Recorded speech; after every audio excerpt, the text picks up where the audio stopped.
on the way home. Hope you guys are having a wonderful night / morning for some. It is Chris Classic dropping another car vlog, and we are here to talk about wrestling for the third day in the row. Not in a row, in the row. 3 days in the row. A lot of wrestling, and honestly, it's a lot of wrestling that I'm going to be watching and enjoying for like the rest of this week as well. So with Saturday, Sunday, it was WrestleMania, and I didn't watch Stand and Deliver. I will watch it on my off days. What up, Robert Brown? What's going on with you, brother? I haven't watched Stand and Deliver. Like, it's a lot of wrestling to just try to catch up and stuff like that. But like these next couple weeks is gonna be like some of the busiest and most I'm watching wrestling for a while. So we had WrestleMania Saturday and Sunday. I just watched Raw After Wrestlemania, which is Raw on Netflix. Thursday, I'm driving to Indianapolis for the Squirrel Circle Expo with a lot of wrestlers there and a lot of stuff with wrestling entertainment and a couple shows there. That's Friday and Saturday. Saturday, I'm driving back home. Then that Sunday after church, I'm going to IPW to be a part of a qualifying match. And then a week from that, May 3rd, is C3 Ultimate Wrestling presents Press Star 3. So make sure you get your tickets for that show. So $5 off on Eventbrite. Also get tickets for IPW as well. Great people there, great stuff, big shows, stellar everything. So make sure you get your tickets $5 off on Eventbrite. Make sure you also subscribe to the channels. Listening in, we are about to get much classic cards on WWE show. Yeah, I just felt like it was right for this one. Last WrestleMania, disappointment, especially the main. Glad John Cena won. Yeah, the main event wasn't that good, and I think that a lot of people are talking about it, and I think a lot of people are very honest about the situation. I think that WWE, they don't need to talk about that match anymore. Like, do the highlights that they've been doing, and then after that, just leave it alone. Because at this point, a lot of people, they are not saying like this is like the best WrestleMania. Some people are saying they happy they went or certain things happened, but like I said, it wasn't magic. And I don't want to keep talking about it, honestly, because I made a lot of videos about it and I gave my like honest opinion about it. But it is what it is. I mean, I think people have a right to say how they want about certain things, especially when you want us to spend 2 days, about 4 hours with you, and then this is how you treat company. How dare you treat company like that? You invite us over to your house in Las Vegas for 2 days, and you do that to us. It's how dare you? How dare y'all? Definitely could have been a lot better.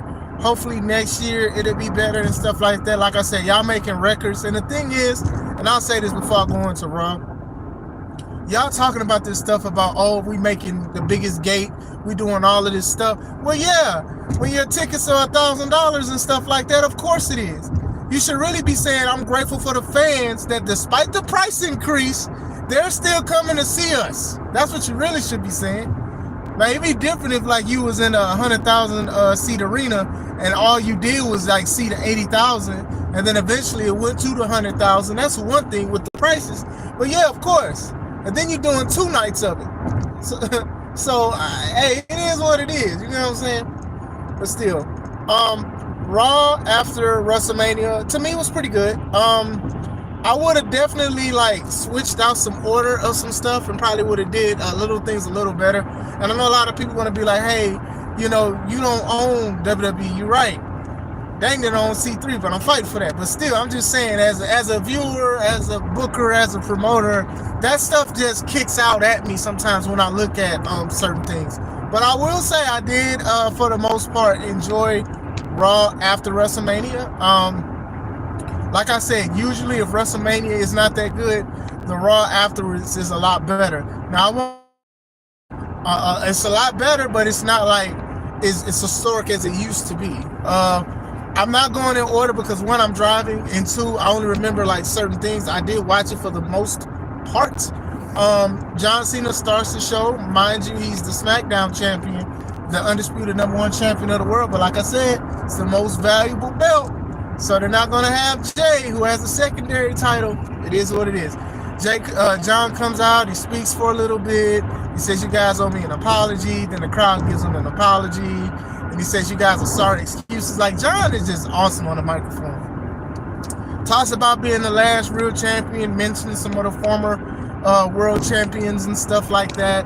Says, take a picture. Randy Orton turns around, gives him the RKO. Now, look, if you are a young fan, let me say, maybe if you're in like your 20 and under, this feud between John Cena and Randy Orton, this is not for y'all. It's for us. It's for us that were teenagers, that were turning into adults and stuff like that. This feud is for us. It's not for the kids. It's not for the cheering. John Cena don't like the cheering no more. This is for the people who grew up watching Orton and Cena face each other. I remember that one year. I remember the titles going back and forth, and then I remember they were merging the WWE title with the World Heavyweight title, and they was going back and forth with winning like almost every pay-per-view. They were pay-per-views at the time, not PLEs. They was going back and forth, but every match was a banger and a banger. And low-key, that's the difference between John Cena and Randy Orton's repetitive matches, rematches and stuff, to Brock and Roman, because eventually it just kept being the same match, the same thing. Nothing against Roman and Brock. I'm just bringing up a key point. People were excited to see Randy Orton versus John Cena because Randy was unpredictable, and then John Cena was doing things that was like out of his element to take care of that. Like, I know a lot of people say like CM Punk and Edge and people like that, they're like some of Cena's greatest rival, but I think his greatest rival, dang near, is Randy Orton, in my opinion. I mean, he got a lot of people he had beef with, I'm just saying. But still, what you think about WrestleMania? WrestleMania, I'll say it wasn't as good as it should have been. As WrestleMania, you have 2 nights, and there were some good matches. Out of all 14 matches, I think 5 of them were main event worthy. WrestleMania worthy. I think 5 of the matches were WrestleMania worthy. The other ones were just regular PLE events. It could have been a Crown Jewel and stuff like that. I think that they need to do a little bit better. I mean, the set was nice, the ambiance was great, but to me, one person, I do think that it could have been better. I feel like it just wasn't magic, and I'm glad I didn't spend money on it. Shout out to you, Kevin. Going back into it, yeah, the Cena and Randy thing will be good because he's like counting down his dates. He's not saying he has like 30-something matches left or 20-something matches left. He's saying these are his dates, and then he's leaving WWE. So I am curious to see what happens with that. We got a rematch from WrestleMania. Liv Morgan and Raquel Rodriguez versus Becky Lynch and Lyra Valkyria. I hope I'm saying her name right. The match was good. Basically, at the end, Liv and Raquel, they beat Becky and Lyra, and they're record 4-time women's tag team champion. They were former 3-time, which was also a record. So they broke a record within about a month or so. I spoke about them titles. I don't know what they want to do with those titles. Like, one minute they mean something, next minute they don't. And I've talked about those titles before. When those titles first came up, eventually people would vacate them because somebody would be injured. And then eventually it was a prop to basically break people up. And look at what happened here. After the match, Becky hugs Lyra because Lyra looks up to Becky. They're from the same country and all of that stuff. And then Becky attacks her. And then when Becky attacks her, the way Lyra was looking like a dog, a scared dog, was funny because, like, I don't know, Becky was like pointing at her and stuff. She wasn't even hitting her, and the girl was like flinching. I'm like, man, get us some water or something. Like, I don't know what's going on. And then Becky started attacking her. And then it was like, it looked a little awkward because Lyra was like literally looking at Becky attack her this whole time. Like, she was like literally like a scared dog shaking. And basically Becky picked her up and gave her the manhandle slam and did it a couple of times. And then the crowd was saying one more time, did a couple more times. Now, I'm going to say this. A lot of people are upset that Chelsea Green had no WrestleMania moment at all. That they're upset that she should have had a match. Now, there's nothing against Lyra Valkyria. There's nothing against her. But to me, y'all called her up. Y'all give her a belt.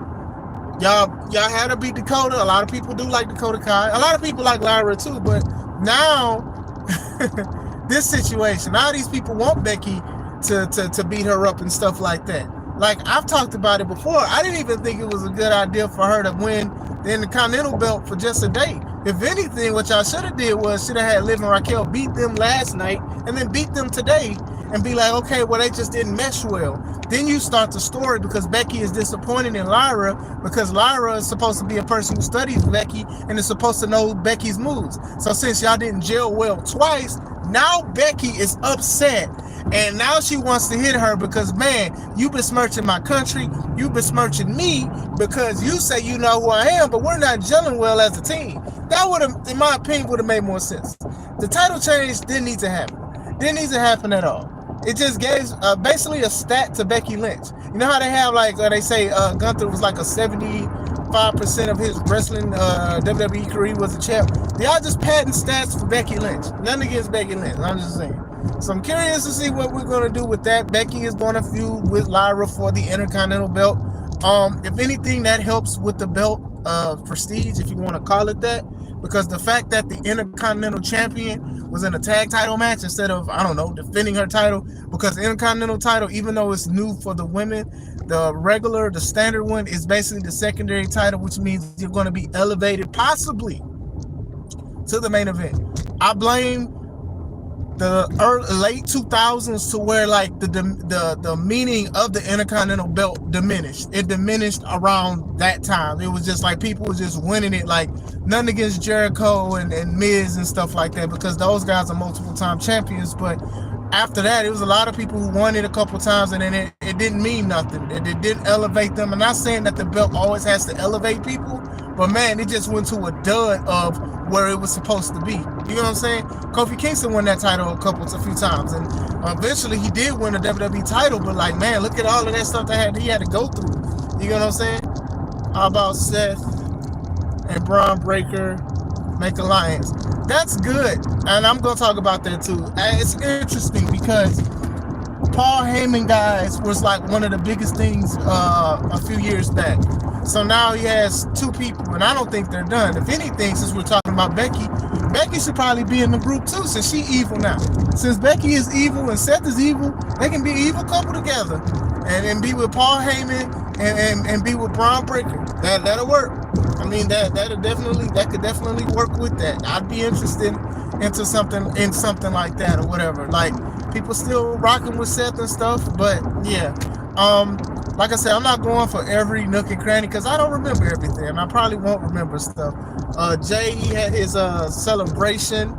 At first, like, he came out, he was emotional, he was gassed. Look, Jay, I love you, bro, and I'm happy for you, man. You gotta work on that cardio, bro. Man, them yeets is like giving you defeats in the air and in the circulation, because you having trouble, man. Like, you definitely like having trouble breathing and stuff, and the crowd just still rocking with you because they like, you deserve it and stuff, and you do, and I'm happy for you. He did a celebration in the middle of the show. I would have had it at the end or at the beginning, but it is what it is. Sammy comes out, and y'all forgive me, but I didn't know Sammy was missing. Not saying he was not needed or nothing, but I don't know if he was injured or what happened, but he came out and he was transparent. Hey, I wasn't here. I feel bad. I wasn't on WrestleMania because I'm like you. I don't like to be on the sidelines, but I'm here to say congratulations and stuff. So we already like, all right, we seen somebody turn on somebody. Is this going to happen again? So even to the point when they were celebrating, Jay was still on the top rope, and Sammy gets down, and Sammy's like looking at him, and you hear the crowd, and I loved it. You hear the crowd like, oh snap. Like, you hear him because you thought like Sammy was going to hit Jay with a haluva kick as soon as he turned around. Then Jimmy's music hit, and then they celebrated and went to the back. So that's something. Rusev, he returned. Cena and Randy, the PG era. Rusev, the PG era, before it was transitioning to the PG era from the Ruthless Aggression era. But Rusev, he debuted, and it was, I would have did it better, but it is what it is. So basically, New Day comes out, and they saying basically, you know, they the best tag team, dead or alive. Then Alpha Academy comes out. Maxine talks and says Otis and Tozawa beat them in less than a minute, and then they said, hey, we want to fight y'all, and New Day said no. Then Maxine said, oh, y'all Minutemen, and then they was making fun of them, calling them Minutemen, the crowd, and then even Pat McAfee was like singing the Minuteman by Missy Elliott. That song was fun, but still, Punk and Roman on the same page now. Yeah, that's going to be interesting too. That's also the unpredictable of them tagging again will be kind of crazy, but still, so eventually New Day got goaded into saying they're going to fight and face those two for the tag titles that they have. And then all of a sudden, we see Rusev's name on the Titantron, and people are happy. They're cheering. They're saying Rusev Day, Rusev Day. Rusev still looks good. He's been going to the gym, still taking care of himself. He goes in the ring. New Day runs, and then Rusev attacks Otis and then Tozawa. Now, he attacks Otis first. So usually, if somebody is attacking my partner, I'm probably just going to try to punch him or something. Tozawa decides to jump off the second rope for some strange reason. He decided to jump off the second rope. Like, you literally see your homie who's, 300-something pounds, got knocked on his backside, and you're like, you know what? I'm going to spring off the ropes. And then Rusev caught him and then beat him up. He beat both of them up. Then he put the accolade on Otis, and then that was it. I'm glad Rusev is back. Hopefully he gets the opportunities that he should have had, because honestly, I did feel like the way they were setting him up, he should have been a world champion, especially how when he had the United States run, you had him beating Sheamus, Big Show, Mark Henry, John Cena. Like, you had him going against all of these guys and doing great and very dominant, and then eventually y'all just let that out. I don't know what Hunter do. The NXT comes to Raw. Like, what's happening? Yeah, usually after WrestleMania, they'll have like either NXT call-ups or debuts. And I was expecting a little more, but it just didn't happen. Like, Stephanie Vacour, she is the NXT Women's Champion. So she's defending her title tomorrow. But she showed up on Raw basically during EO's championship celebration. And she showed up and people was like, oh yeah, we like her. She's pretty cool. She's a good wrestler. Now, I'm going to say this, and I know people may feel a certain way about it, but I'm going to say it. When you have two people whose main language isn't English, and then you try to have them have a promo, that probably is a bad idea. They tried their best to speak it, and it sounded decent. It sounded passable, but this is like live. Like, anything could happen. I know Stephanie was speaking other language and stuff too, but man, I was just like, man, y'all really be out here trying to like make them people speak like this is their native tongue, and it's definitely not. The worst part about it is that Asuka can speak English, but they make her act like she's not even. You know what? That's another video. That's that's another video. So basically, Stephanie says that EO is the best and she wants to face the best. So then they said, okay, let's do this right now. Then Adam Pearce comes out and makes it seem like he wasn't going to do it, but he was saying, hey, do y'all want to see it? Talking about the fans. Yeah, we want to see it. Then Adam was like, yeah, I want to see it too. Ring the bell. So they wrestled for a good time. It was a good match. It really was a good match. Got interrupted by Roxanne, who knocks over, was it EO? I think she knocked EO over. Yeah, she knocked EO over, and then basically EO wins by DQ. So basically, and then Julia, she comes out, she attacks Stephanie, and then like they're jumping them, beating them up and stuff, and then Rhea Ripley comes out and she has a black eye. Now, hey, that thing had a bag. I thought that thing was about to go fly southwest to like the Bahamas or something. That eye had a big old bag under that mug. That thing got frequent flyer miles. You know what I'm saying? God, dog. Y'all know what hoghead cheese look like? That's what that looked like under her eye. Oh my gosh, I didn't know she was hit that bad. I'm really like, ugh. Anyway, she comes out, she beats up Roxanne, and then Julia like stands a little bit, and then she leaves. Then Rhea picks up the belt and gives it to EO and says basically, you know, I'm coming for it. They don't need to fight each other no time soon. They need to like try to do something else. I'll say that. Hey, do something else. Do something else for the time being. Just please do something else for the time being. Like, just do something else. I don't want to see y'all go against each other for the rest of the year. And it's only April. I don't care. Look, y'all, these rematches, these one-on-ones, the triple threat, Rhea with the Karen energy, the Karen haircut, and all that. This is your brutality, but may I speak to the manager? I don't want to deal with none of this stuff. Move on. Rhea can feud with somebody else. Somebody can mock her coming up short and basically saying you put all this work in to not even be a champion after WrestleMania. Boom. There you go. Now she got to feud with somebody else. Like, do feud with somebody else. Please feud with somebody else. Please. We don't need to see that. We do not need to see that. For sure. We don't need to see it at all. But still. Yeah, as you say, I expect more. Yeah. But still, man. What else? What else happened that was pretty cool? Before I go into the main. Dominic and Penta, it was a good match, and then JD McDonough came back.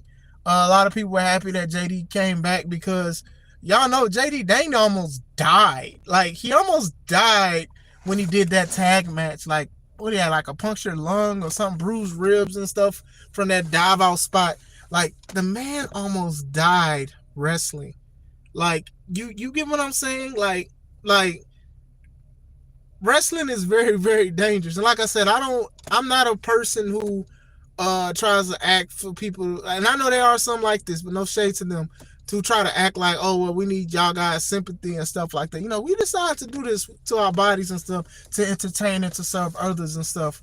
But we are also like graceful and grateful that when somebody could have like never just been the same could come back and wrestle and look like you never missed a step. And he didn't wrestle, but he did an attack.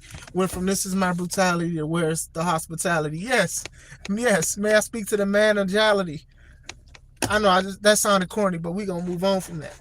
But still, it was something else that just came up. Oh, Gunther. Oh my God. Now, I like the Gunther segment, but I thought it was funny at the same time, right?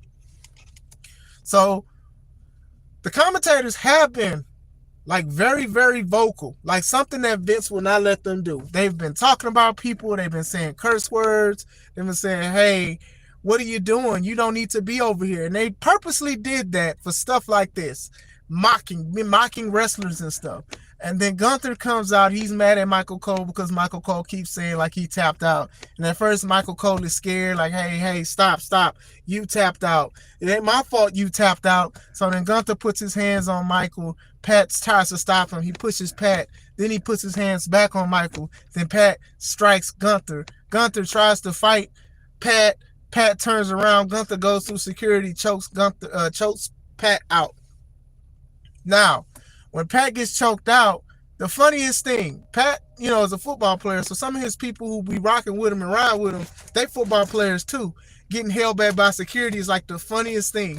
Like that is just like the funniest thing. These big dudes just trying to stop their friend from getting choked out, can't do nothing because security is stopping them. The football players, the 300, 400-pound people, the Hall of Famers, the wrestlers, the champion. But still, and Gunther had him in that chokehold for a long time. Basically, he walked away. Chants was F you Gunther, F you Gunther, F you Gunther.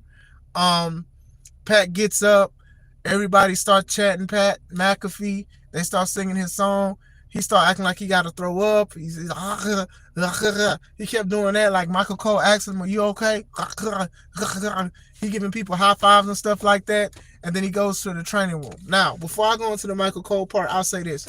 Now, I talked about this with my homies, Arshawn and Kel, about how we need to make submissions lethal again, honestly. And because people are too busy trying to pass out after a minute and stuff.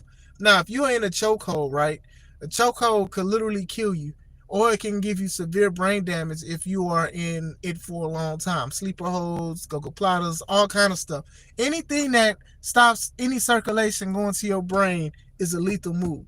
So to me, I personally would have had Pat on a stretcher having trouble breathing or something like that. That's what I would do, honestly. I would do it like that. Because like I said, if you put somebody in a submission for a long time, they're either going to break, something else is going to happen. So if we have it doing like that, like even like Gunther tapping for after a few seconds of being in a sleeper hold, that's the same energy it should have been. Like, hey, this is a dangerous move. You have to bring it. You have to make it more legitimate than what it has been. Everybody don't need to pass out. Everybody don't need to go to sleep. You know what I'm saying? I guess I'll talk about the end. I'm trying to remember, is that like the main things that happen? Yeah. All right. At the end, Seth and Paul come out. Crowd is chanting Seth. Then they like F you Paul, F you Paul, F you Paul. Like they love Seth, but they cannot stand Paul. Seth speaks for a little bit, talking about a changing things, and then all of a sudden CM Punk comes out. He fights Seth a little bit, and then eventually he puts his hands on Paul, and then Seth basically grabs him by the eye and then curb stomps him. Then you hear chants, "We want Roman, we want Roman." Now, mind you, the credits have been on. I'm like, dang, Roman might not be here. Then Roman comes out. He spears Seth, and then he Superman punches Paul. Now, I didn't know he was going to Superman punch Paul, so that took me by surprise when he did that. So he's about to spear Paul, and then all of a sudden, another person spears him out of his boots or his Jordans. Is Braun Breaker. Braun Breaker is a part of the group, and then they made it seem like he was about to spear Seth, but he speared Punk, who was behind. Eventually, he goes around the ring and spears Roman through the barricade. And then he does another spear to like CM Punk, and then Seth told Braun to bring Roman back in and give him a curb stomp. So now Braun is also a Paul Heyman guy. So we'll see where this goes, because I think that Braun Breaker is the future out of the new people. I am curious to see where this is going to go. Like somebody said earlier, this may be a thing where Roman and CM Punk will have to team again. That'll be an interesting dynamic. Oh yeah, is it Decadite? If I said your name wrong, please forgive me. But basically, yeah, that's an interesting dynamic going into like SummerSlam or whatever like that. Let's see what the end game is, but it's very interesting. But like I said, Raw was very good. I do think some of the things could have been placed a little better, but still, I thought it was good. The Raw, I enjoy Raw. I thought it was very good. And I usually don't watch Raw on Netflix. Like I watch it from time to time, but man, I'll be either trying to sleep, trying to cook, or I'll be at work. But to me, I made an exception today because, like I said, usually Raws are better if Raw will be better than the WrestleMania if the WrestleMania was bad. But like I said, I enjoy it. I give it an 8 out of 10, honestly, for a Raw. We'll see where it goes from here because, like I said, it's time to bring some people up. It's time to shake some things up. Who knows? They may have other debuts next week. You know, it doesn't always have to happen on Raw. But still, I enjoyed it for the most part. But what did you guys think of Raw after WrestleMania? We ain't even calling it Raw on Netflix. We're calling it Raw after WrestleMania. Anyway, I hope you guys have a wonderful night. Thank you guys for riding with me to work. This is Chris Classic. Let's take it home.